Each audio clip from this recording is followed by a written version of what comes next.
Bonjour à tous et à toutes. Alors aujourd'hui, je vous propose un deuxième exercice sur les probabilités avec du conditionnement variable aléatoire, loi binomiale. Dans le descriptif de la vidéo, vous aurez un polycopier en format PDF et un lien vers mon nouveau blog où j'ai encore placé quelques documents hier soir. Nous sommes le 24 octobre 2024, donc je souhaite de bonnes vacances aux lycéens et puis à tout de suite pour cet énoncé qui était un ancien sujet de bac. Voilà, c'était un exercice qui avait été donné au bac scientifique à juin 2012 que j'ai un petit peu remanié et puis je lui ai ajouté quelques questions. Donc soit K un entier naturel supérieur égal à 2, une urne contient K boules bleues et 3 boules rouges. Ces 4 plus 3 boules sont indiscernables au toucher. Une partie consiste à tirer au hasard successivement avec remise 2 boules dans cette urne. On établit la règle de jeu suivante. Un joueur perd 9 € si les 2 boules tirées sont de couleur rouge. Un joueur perd 1 € si les 2 boules tirées sont de couleur bleue. Et un joueur gagne 5 € si les 2 boules tirées sont de couleurs différentes. On dit dans ce cas-là qu'il gagne la partie. Partie A, dans cette partie A, on pose K égale 7. Ainsi, l'urne contient 7 boules bleues et 3 boules rouges, indiscernables au toucher. Question 1. Un joueur joue une partie, on note petit p la probabilité que le joueur gagne la partie, c'est-à-dire la probabilité qu'il ait tiré 2 boules de couleurs différentes. Petit a, réaliser un arbre de probabilité décrivant la situation. Petit b, démontrer que petit p égale 0,42. Deuxième question. Soit un entier n supérieur égal à 2. Un joueur joue n parties identiques et indépendantes. On note grand X, la variable aléatoire qui comptabilise le nombre de parties gagnées par le joueur. Pn est la probabilité que le joueur gagne au moins une fois au cours des n parties. Petit a, expliquer pourquoi la variable aléatoire grand X suit une loi binomiale de paramètres n et p. Petit b, exprimer Pn en fonction de n pour tout entier n supérieur égal à 2. Petit c, déterminer les variations et la limite de la suite Pn. Petit d, quel est le nombre minimal de parties que le joueur doit jouer afin que la probabilité de gagner au moins une fois soit supérieure ou égale à 99%, justifiée. Partie B. Dans cette partie B, K est un entier naturel supérieur ou égal à 2. Un joueur joue une partie, YK est la variable aléatoire donnant le gain algébrique du joueur. Question A, justifier l'égalité, la probabilité que quand YK prenne la valeur 5 est égale à 6K divisé par K plus 3 au carré. Petit b, déterminer la loi de probabilité de la variable aléatoire YK. Question 2, on note E de YK, l'espérance mathématique de la variable aléatoire YK. On dit que le jeu est favorable au joueur lorsque E de YK est strictement positif. Petit a, justifier que pour tout entier K supérieur égal à 2, E de YK est égal à moins K carré plus 30K moins 81 divisé par K plus 3 au carré.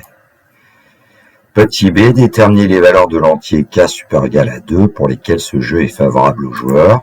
Donc l'énoncé initial s'arrêtait ici, alors moi j'ai rajouté évidemment un petit peu de questions et notamment un script Python. Question 3, on considère le script Python donné ci-dessous. Alors on définit une fonction que j'ai appelée truc. S prend la valeur 0, pour K variant de 3 à 27. Petit m égale moins K carré plus 30K moins 81 divisé par K plus 3 au carré.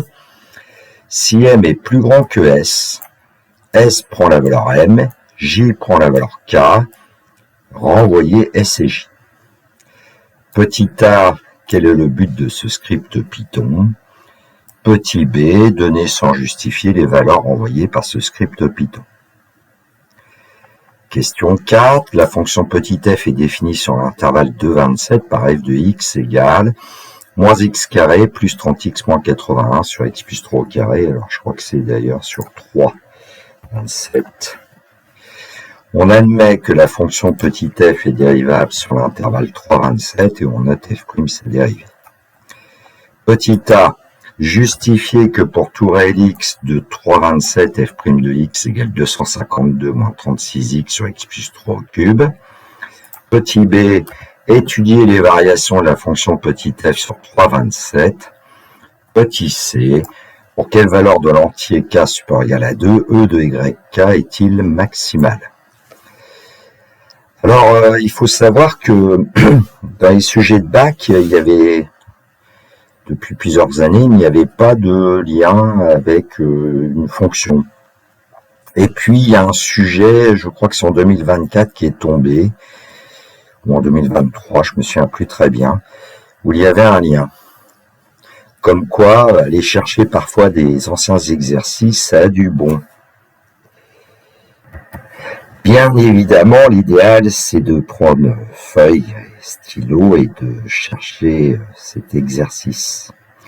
La correction dans quelques instants. Alors, partie A, question 1, réaliser un arbre de probabilité décrivant la situation. Alors, on sait que dans cette partie A, l'urne contient 7 boules bleues et 3 boules rouges, donc 10 boules en tout, hein. Alors, j'ai fait un petit dessin, ça sert pas toujours à grand chose, quoique parfois avec mes élèves, on se rendait compte qu'en faisant un petit schéma, il y a des idées qui arrivaient. Alors, je vais considérer des événements pour pouvoir construire un arbre, hein. Et donc, je considère un entier I qui vaut 1 ou 2 en fait, et puis BI, c'est l'événement où on obtient une boule bleue au ième tirage. RI, l'événement, on obtient une boule rouge au ième tirage.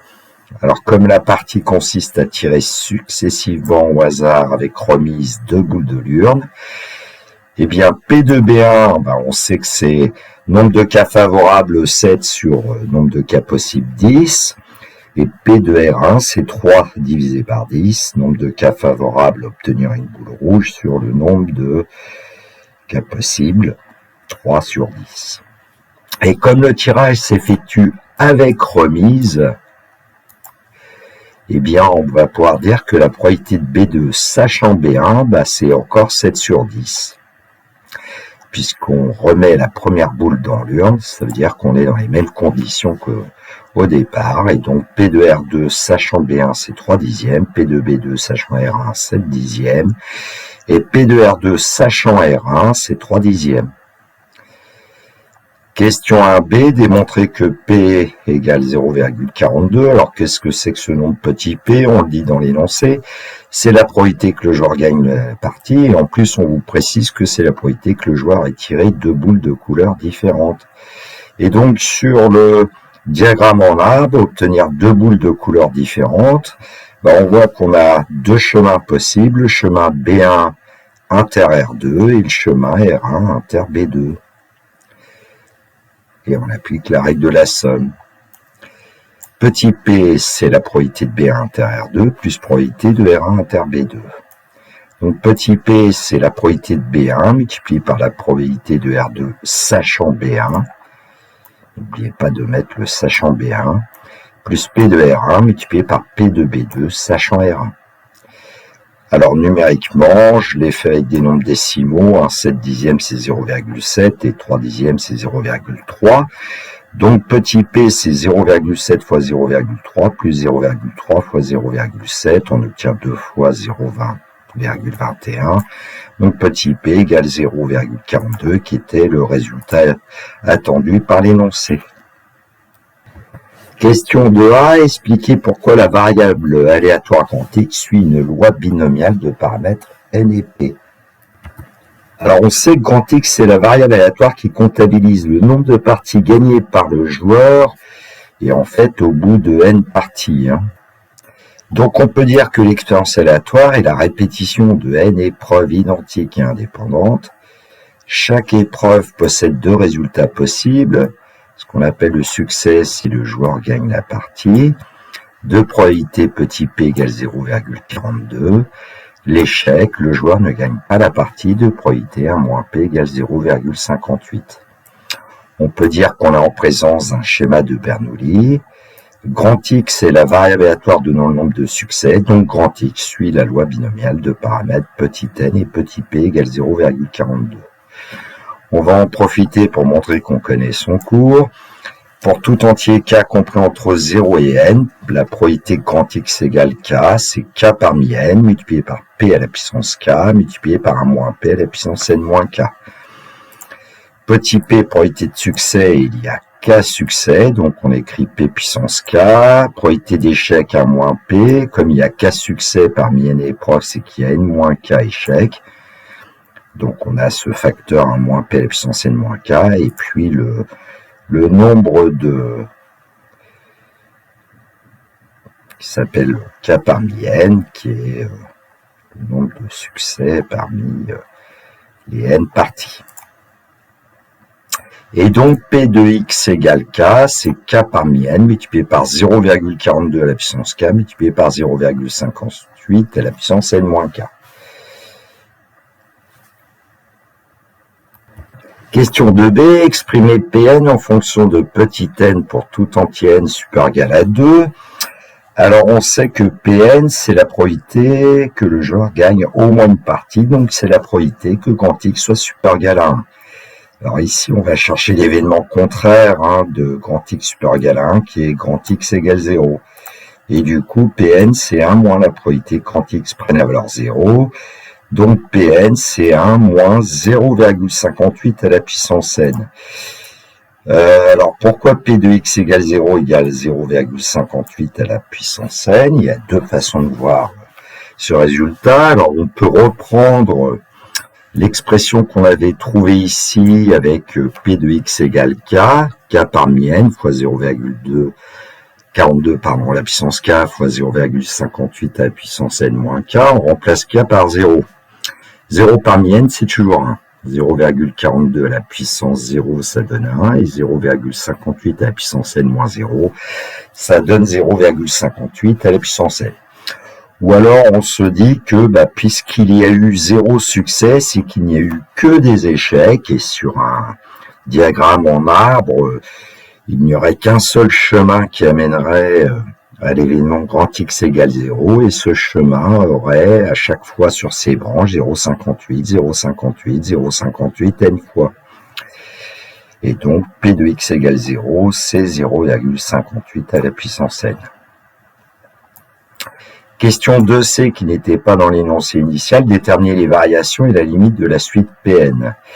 Alors on voit que Pn c'est 1 moins 0,58 à la puissance n, donc on va s'intéresser à la suite géométrique 0,58 à la puissance n. Alors je vais vous le faire de cette façon-là, on sait que 0,58 est strictement compris entre 0 et 1, et auquel cas la suite 0,58 à la puissance n est décroissante. Donc l'opposé, moins 0,58 à la puissance n est une suite croissante. Vous ajoutez 1, vous ne changez pas les variations, donc on a une suite croissante. Et donc la suite Pn est croissante. Alors bien évidemment, vous pouvez aussi essayer, par exemple, d'étudier le signe de Pn plus 1 moins Pn, pour tout entier n supérieur égal à 2 ici. Il y a un peu de calcul à faire. Bon, peu importe la méthode. Et puis, pour la limite, on sait que 0,58 est strictement compris entre moins 1 et 1. Et donc, la limite de 0,58 à la puissance n, c'est 0.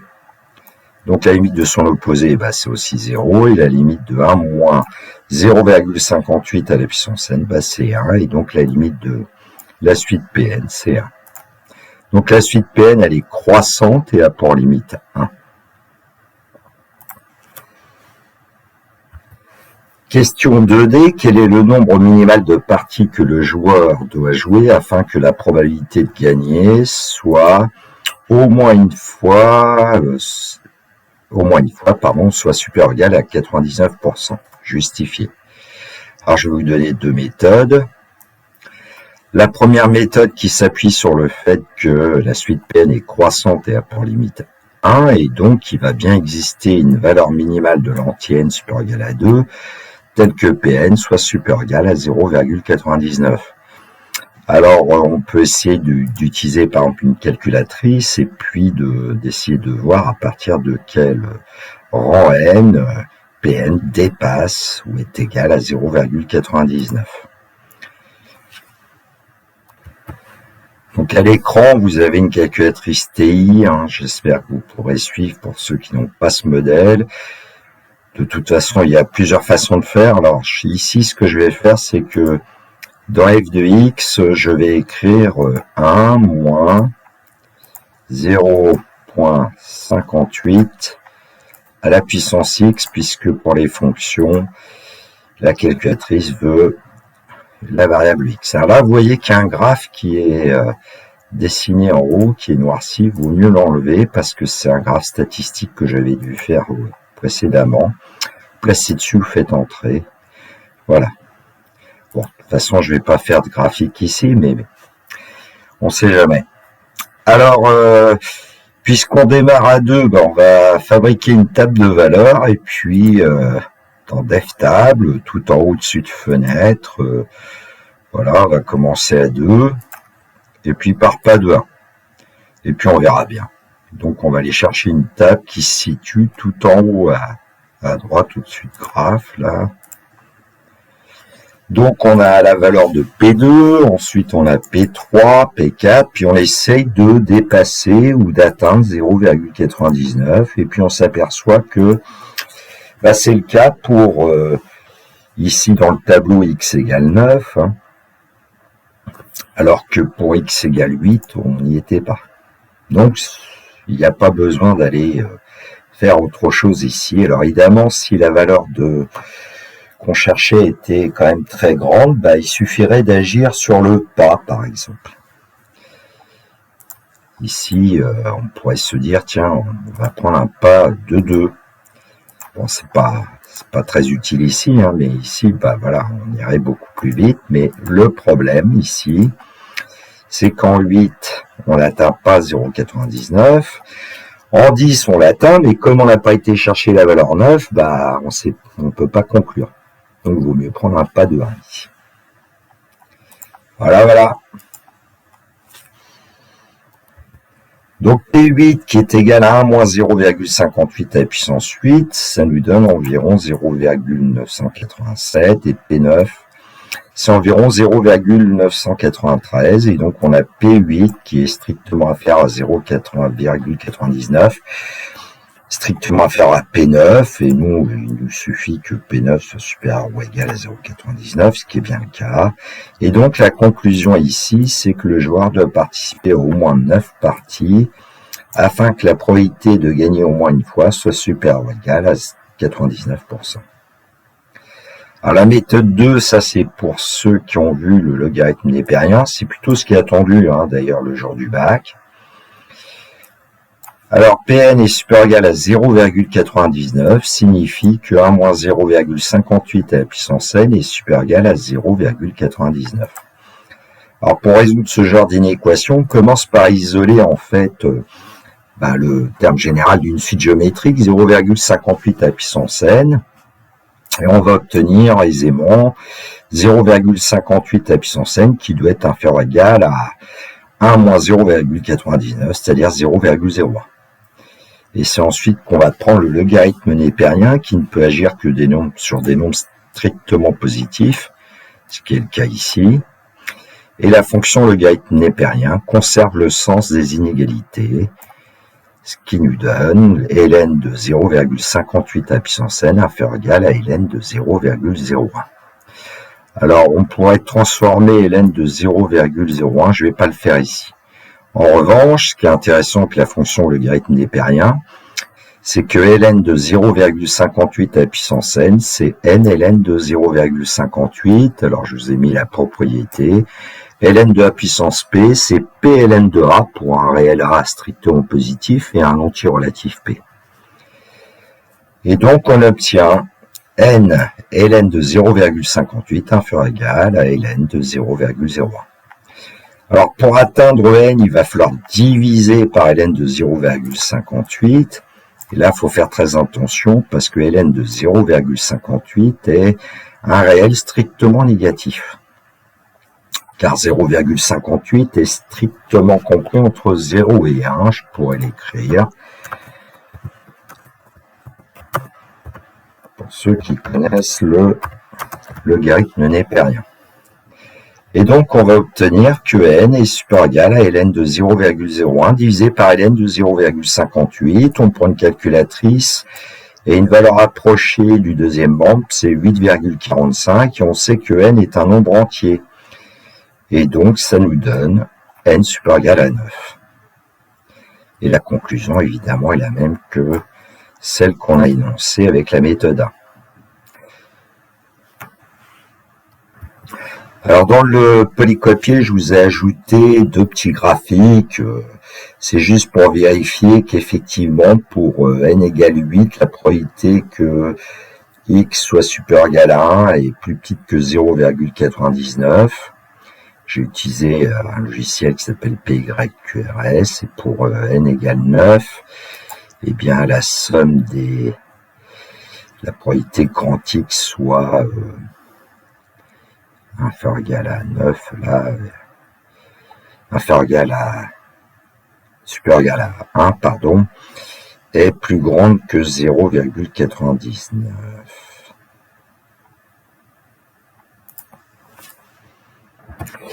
Oui, j'étais un peu troublé parce qu'en fait, j'avais pas mis le bon graphique, comme parfois je teste le logiciel. Donc ici, en fait, la probabilité que grand X soit supérieur ou égal à 1, c'est en fait environ 0,993.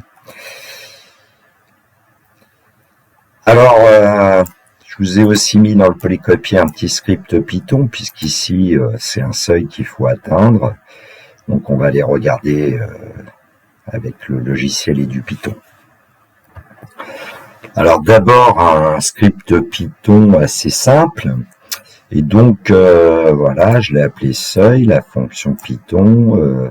On sait qu'on démarre à n égale 2, et puis pour n égale 2, la probabilité c'est 1 moins 0,58 à la puissance 2. Et on dit que tant que p est strictement inférieur à 0,99, et bon, on va augmenter n de 1. Donc là, la première fois, on va avoir la valeur 3 et on va calculer P3. 1 moins 0,58 à la puissance n qui vaut 3. Alors, si ce nombre est plus petit que 0,99, on recommence, sinon on s'arrête. Et quand on va s'arrêter, on renvoie la valeur de n. Bon, ici, j'ai mis cette instruction, c'est pour éviter de l'écrire dans la console. On l'exécute. Et on obtient 9. Alors on pourrait quand même renvoyer n et puis aussi la valeur de p pour vérifier que cette valeur est bien supérieure ou égale à 0,99. Voilà, et donc on retrouve que P9 est environ égal à 0,993.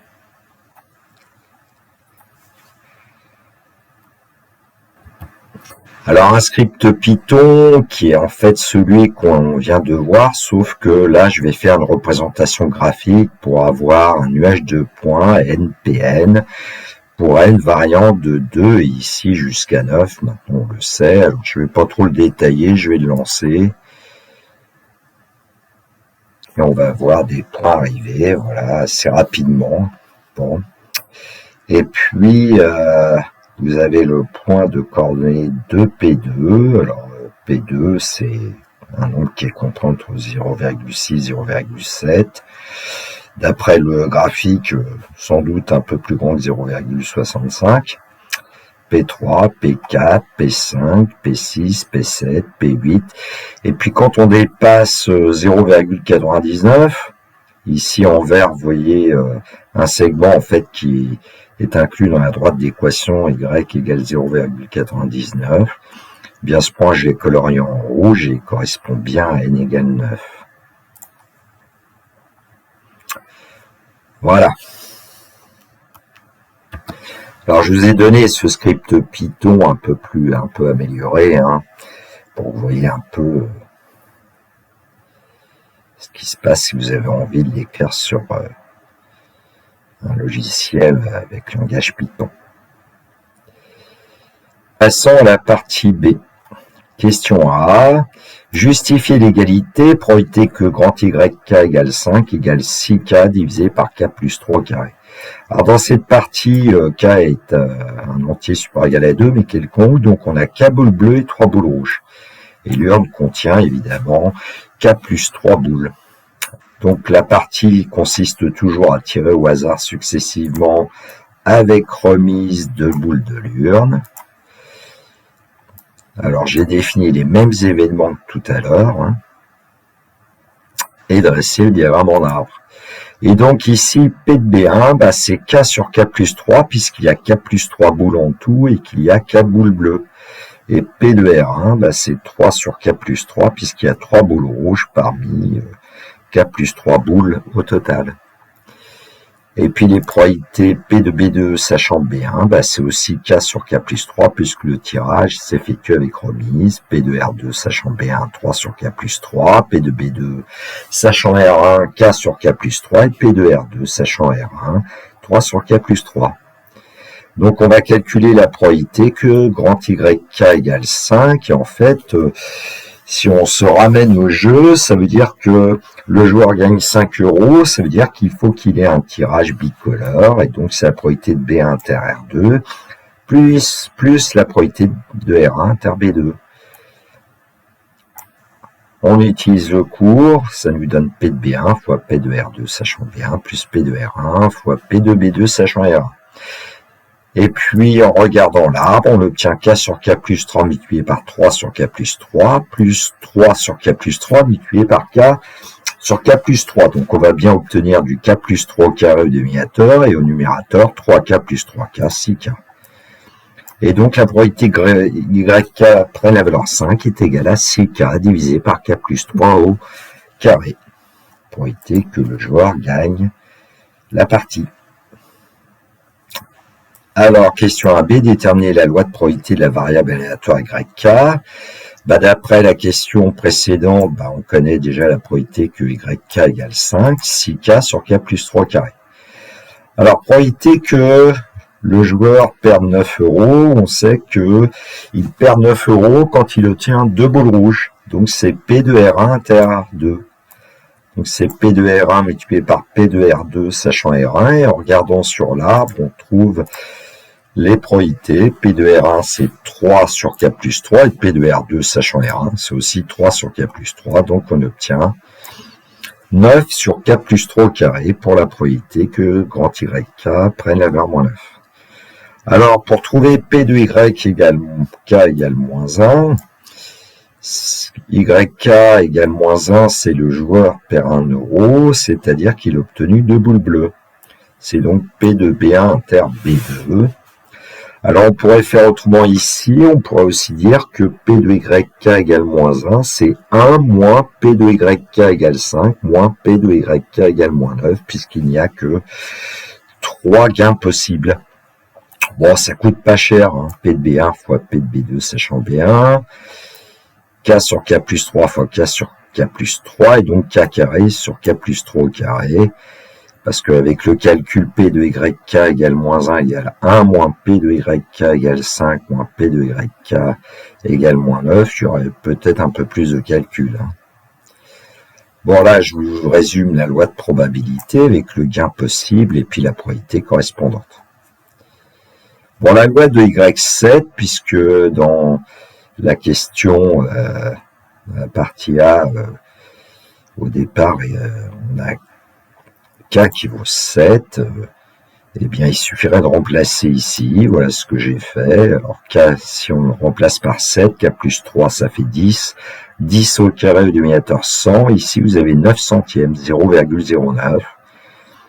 Voilà, un petit peu en dessous de 0,1. Pour P de YK égale moins 1, quand K vaut 7, on va obtenir 49 centièmes.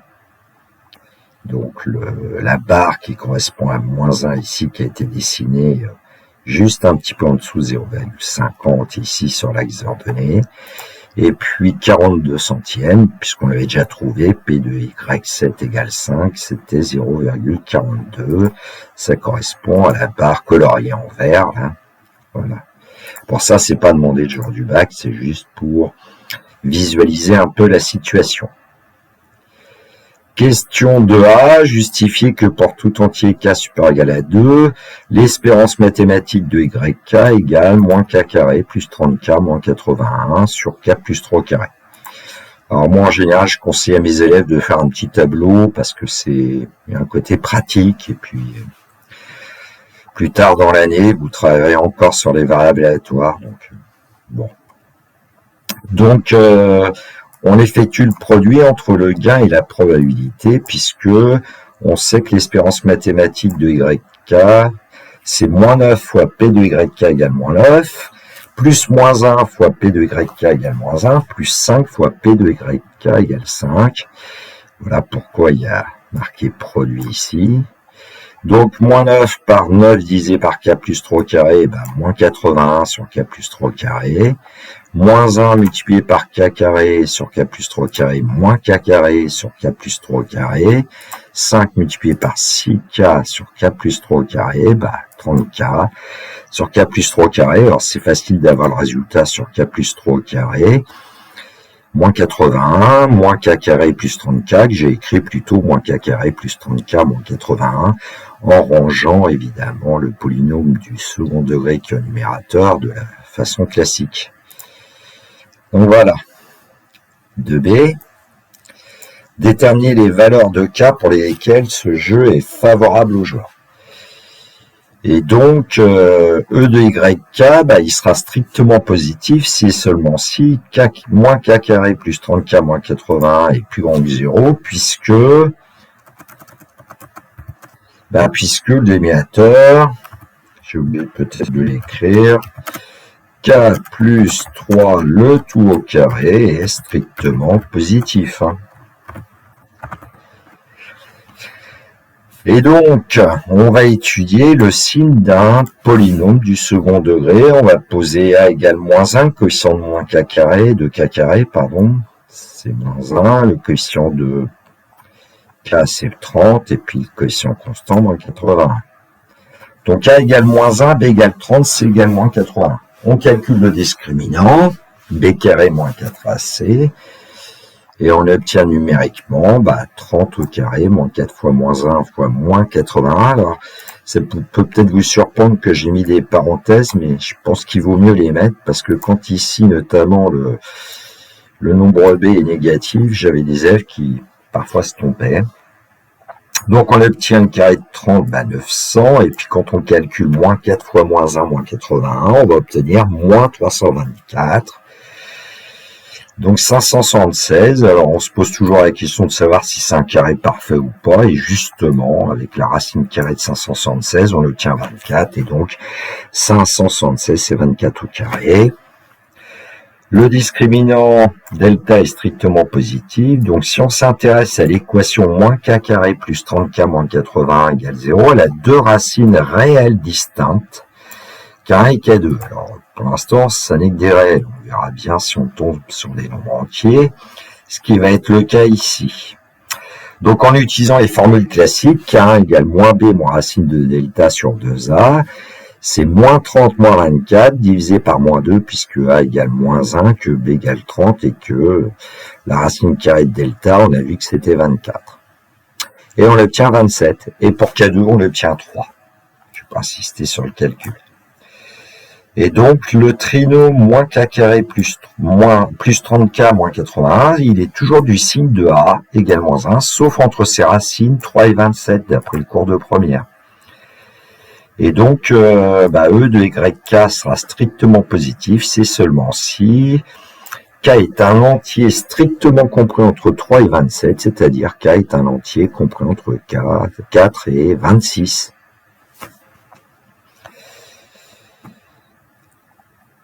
Question 3, quel est le but de ce script Python qui est écrit ici en dessous? Alors, devtruc, on a une variable S qui prend la valeur au départ, mais qui est susceptible d'être modifiée à l'intérieur de la boucle pour, avec une condition. Et donc, pour K variant de 3 à 27, parce que quand on écrit 28 avec Python, en fait, c'est 28, c'est 27 plus 1. On s'arrête à 27. Tiens, ça ressemble un peu à ce qu'on avait juste avant. On calcule un nombre m, m, on s'aperçoit que c'est E de YK, l'espérance mathématique de la variable aléatoire YK. Et si ce nombre m est plus grand que S, alors pour 3, ça ne va pas arriver puisque quand k vaut 3, petit m vaut 0. Par contre, quand k vaut 4, on sait d'après la question précédente que E de YK est strictement positif, et donc à ce moment-là, le nombre m va dépasser S, et qu'est-ce qui va se passer dans ce cas-là? Le nombre S, il prend la valeur m. Donc en fait, le nombre S, il contient un E de YK automatiquement. Et là, au départ, il va contenir E de Y4. Mais il va peut-être changer. Et puis on dit qu'il y a une variable J qui prend la valeur K, ça veut dire que on conserve en fait cette valeur de K pour laquelle on a modifié petit s. Et après on renvoie S et J. Alors en fait le calcul de M, on vient de le dire, c'est le calcul de E de YK. On sait que E de YK est positif ou nul pour K entier compris entre 3 et 27. Et donc, quand K vaut 2 ou quand K est supérieur ou égal à 28, l'espérance mathématique est négative. Donc, on s'intéresse ici qu'aux valeurs de l'espérance mathématique de YK qui sont positives. Alors, l'instruction si M est plus grand que S, alors à ce moment-là, S prend la valeur M, J prend la valeur K, et donc on modifie la valeur de S en plaçant dans S une valeur plus grande de M. Et puis on récupère dans J la valeur de K pour cette valeur plus grande de M. Donc ça veut dire que finalement ce script Python va envoyer la valeur maximale petit s de E de YK et puis la plus petite valeur J de K telle que E de YK soit maximale. Alors pourquoi la plus petite valeur J de K? Parce que quand on a la valeur maximale une première fois, même s'il y avait encore une autre valeur de K pour laquelle petit m est une valeur maximale, comme là la condition elle est stricte, on ne changerait pas la valeur de S comme de J. Bon, je pense que si vous disiez la valeur J de K tel que E de YK soit maximal le jour du bac, on ne vous en voudrait pas.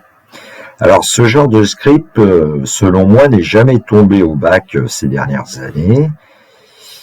Il faut jamais dire jamais, comme me disait mon élève Maxime H, que j'appelais mon baromètre parce que c'est lui qui me remettait sur les rails pour faire des mathématiques en classe quand je faisais une digression.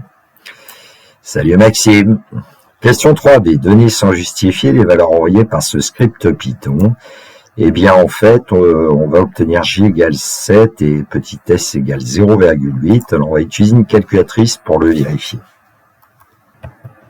Donc, je vais utiliser le menu fonction ici, f de x. Alors, évidemment, il y avait quelque chose d'écrit, on va l'enlever. Et puis, on va donner l'expression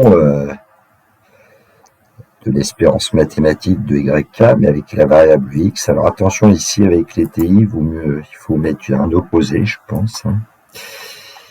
Donc le carré, ça peut être écrit comme ça, après tout. Et plus 30x moins 81. On ferme la parenthèse pour le numérateur, on divise par le dénominateur qui est x plus 3, le tout au carré. Je pense qu'on n'a pas besoin de mettre plus de parenthèses que ça, on verra bien, entrée. Et puis on va régler la table, def table, alors ici on démarre à 3 d'ailleurs, on n'ira que jusqu'à 27.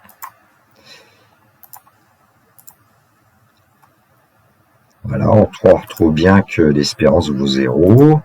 Ensuite, on augmente. Et là, on diminue.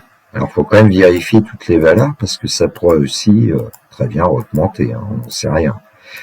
Donc, il faut aller jusqu'à 27 et on s'aperçoit que là, on continue de diminuer les valeurs de l'espérance mathématique. En 27, on va atteindre 0 et là, on sera sûr de nous.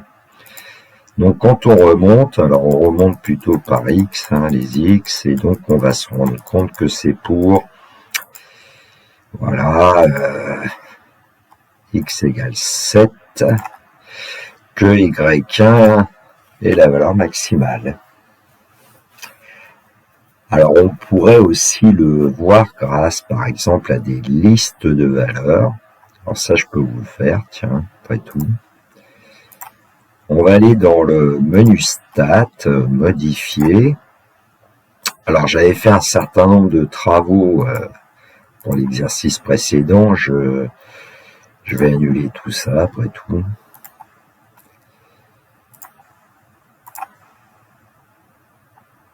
Annuler, pas supprimer la liste, même si on peut les récupérer. Alors ici, ce qui est un petit peu gênant, c'est que pour la liste 1, il va falloir aller écrire toutes les valeurs de 3 à 27, ça peut être un peu long. Il y a un moyen d'effectuer ce travail-là, je vais vous faire voir en quittant ce menu. Alors on va aller chercher, si mes souvenirs sont bons, dans liste, pardon, opération. Donc on va fabriquer une suite de valeurs. Alors l'expression, ça va être k, la variable c'est aussi k. Le début, on a dit 3, la fin 27, le pas, on prend 1 ici, si on met rien, je pense qu'il prendra 1 collé.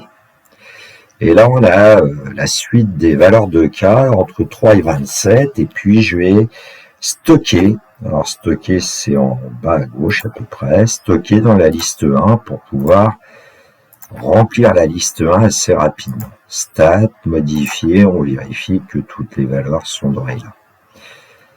Alors pour L2 ici ça va être relativement facile parce qu'on a placé dans Y1 la fonction et donc ce qu'on va faire tout simplement avec le menu variable qui est situé juste en dessous des flèches, fonction. On prend la fonction Y1, on applique la liste 1 et on stocke dans L2. J'espère que ça vous paraît pas trop difficile. Moi, je faisais ça avec mes élèves, tranquillement. Et donc, dans L2, on a placé les fameuses valeurs, ce qui fait qu'on va pouvoir effectuer fabriquer un nuage de points. Alors évidemment, il y a f de x, mais bon, il va pas trop nous gêner, cette fonction, puisque elle correspond à ce qu'on vient de faire. Donc, graphe statistique, on l'affiche. Le type, j'avais pris nuage de points relié par des segments ici, et l'un et le 2, ça c'est bien. La marque, on va mettre une grosse marque pour l'instant, on verra. Et puis on fait zoom stat normalement, pour pouvoir avoir une fenêtre réglée grâce aux statistiques. Zoom tout en haut et le zoom stat c'est le numéro 9. Voilà, et on a notre nuage de points. Et puis si on utilise la fonction trace tout en haut, on se balade sur le nuage de points et puis on va atteindre la valeur maximale en 7. Voilà. Bon. Alors à l'écran, j'ai effectué un graphique un peu similaire avec le nuage de points que vous voyez. Alors il y a des points bleus, des points rouges. Je vais essayer d'expliquer pourquoi j'ai fait ça avec le logiciel et du Python. Évidemment, ça ressemble au graphique qu'on avait sur la calculatrice. Alors pour commencer, le script Python simple que nous avions dans l'énoncé. Alors, je crois que j'ai démarré à 3 dans l'énoncé, et puis je me suis arrêté à 27, donc 27 plus 1 si on veut. Voilà, et puis, exécutons. Donc, dans la console, il nous donne bien le coupset 0,8. Je vais aller chercher un script plus intéressant. Donc, à peu près le même script Python, mais avec une représentation graphique. Je le détaille pas parce qu'au bac ça tombe pas. Voilà les points qui arrivent. Et alors, on va voir que dans la console, je me suis arrangé pour afficher toutes les valeurs de N et M, ce qui permet de vérifier que c'est bien en 7, 0,8 que nous avons la valeur maximale. Et puis le graphique, je vais le faire apparaître parce que quand je le ferme, il nous donne le sommet en fait, et le fameux couple 7, 0,8. Alors la couleur, ça correspond quand on modifie la valeur de petit m et la valeur de petit j. Voilà, et au départ on la modifie pas, ensuite on la modifie 4 fois, puis après il n'y a plus besoin de la modifier. Bon, question 3, justifie que pour tout Lx de 3,27, f' de x égale 252 moins 36x sur x plus 3 au cube. Alors en fait, on vous donnait la fonction f et la fonction f, on voit qu'il y a un rapport avec l'espérance de yk, il suffirait de remplacer x par k. F de x c'est moins x carré plus 30x moins 81 sur x plus 3 au carré. Donc pour dériver cette fonction, on va poser u de x au numérateur, moins x carré plus 30x moins 81. Donc sa dérivée, moins 2x plus 30. Le dénominateur, v de x égale x plus 3 au carré, donc sa dérivée, j'ai plutôt utilisé la formule v égale w au carré, et w au carré, sa dérivée, c'est 2w', w, et w' vaut 1. Bon, sinon, vous pouvez toujours développer x plus 3 au carré, et puis chercher la dérivée. Sauf qu'ici, je vais laisser x plus 3 en facteur, parce qu'on va voir qu'il va y avoir une simplification. La formule de cours f égale u sur v donne f' égale u'v moins uv' sur v carré. Et donc, pour tout Lx de 3,27, f' de x, ça va être moins 2x plus 30, facteur de x plus 3 carré, moins 2 facteur de x plus 3, facteur de moins x carré plus 30x moins 81 sur x plus 3 à la puissance 4.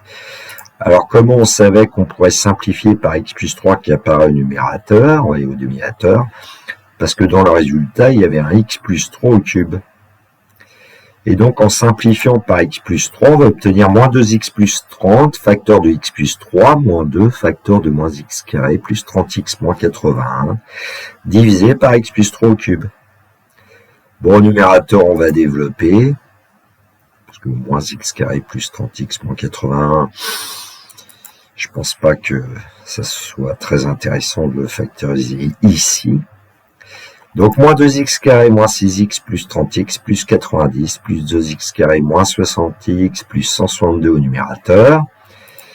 Et on voit que les x carrés vont s'en aller. Les x, il va y en avoir moins 6x moins 60x plus 30x, ça va donner moins 36x. Et les constantes, 90 plus 162, ça donne bien 252.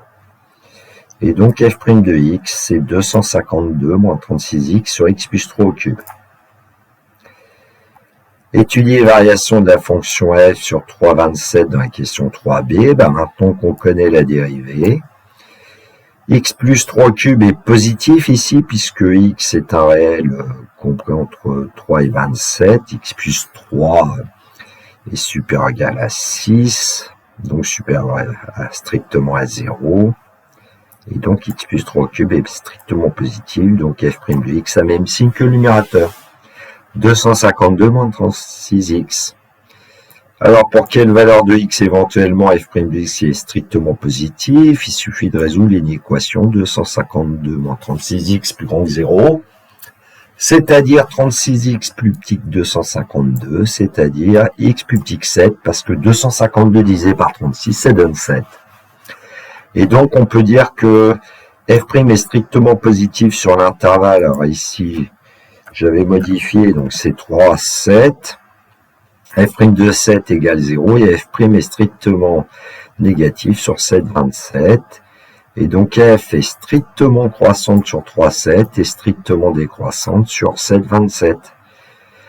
Quand on calcule f de 7, on va obtenir 0,8. Je détaille pas parce que la vidéo est longue. À vous de voir. Donc on peut dresser le tableau de variation de la fonction f. Alors, j'ai pas calculé f2,3 puisqu'on le sait que f2,3 vaut 0 grâce à l'espérance mathématique de YK. Même chose pour f de 27. Et donc, question 3c, pour quelle valeur de l'entier k supérieur égal à 2, e de YK est-il maximal?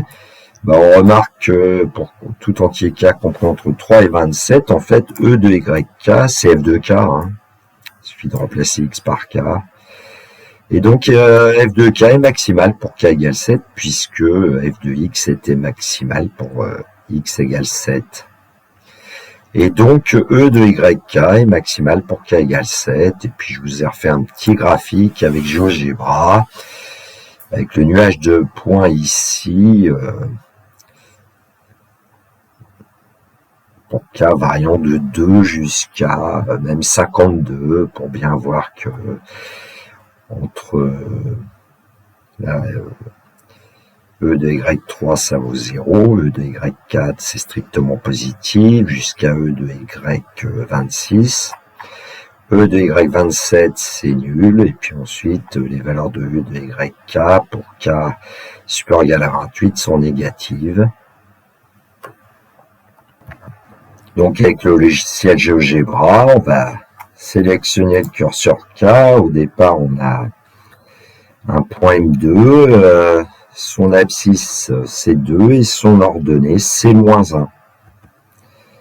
Alors on va animer K. Voilà, M3 de coordonnées 3, 0, M4, M5, M6, M7 qui va nous donner en fait la valeur maximale de YK. Donc jusqu'à M26, jusqu'à k égale 26, M26 il est situé au-dessus de l'axe d'abscisse, M27 il appartient à l'axe d'abscisse, M28 est situé en dessous. Alors on pourrait démontrer que quand k tend vers plus l'infini, en fait, e de yk tend vers -1 en diminuant, ce qui veut dire que le joueur, au pire, il perd 1 euro en moyenne, puisque pour k égale 2, e de yk vaut -1, et puis vers l'infini, e de yk tend vers -1 en diminuant. Il n'y a pas trop de risque de jouer à ce jeu. Sympa. Voilà, la correction de cet exercice est terminée pour moi. Si mon travail vous convient, n'hésitez pas à me mettre un like, ça m'encourage. M'envoyer un message éventuellement avec une question peut-être précise, parce que hier j'ai eu une question qui était pourquoi. J'ai un peu de mal à répondre à ce genre de questions. Bon, j'en veux pas la personne, mais elle doit avoir une idée, mais je ne sais pas laquelle. Il me reste à vous souhaiter une très belle journée. Surtout, prenez bien soin de vous. Que la force soit avec toutes les personnes qui étudient. Moi, je continue à étudier dans divers domaines. Il me reste à vous dire le classique au revoir. Et puis, au prochain épisode, nous verrons un exercice de probabilité avec ce qu'on appelle une marche aléatoire, avec un sujet beaucoup plus récent, je crois de 2023. Je n'ai pas encore fait la vidéo. À bientôt.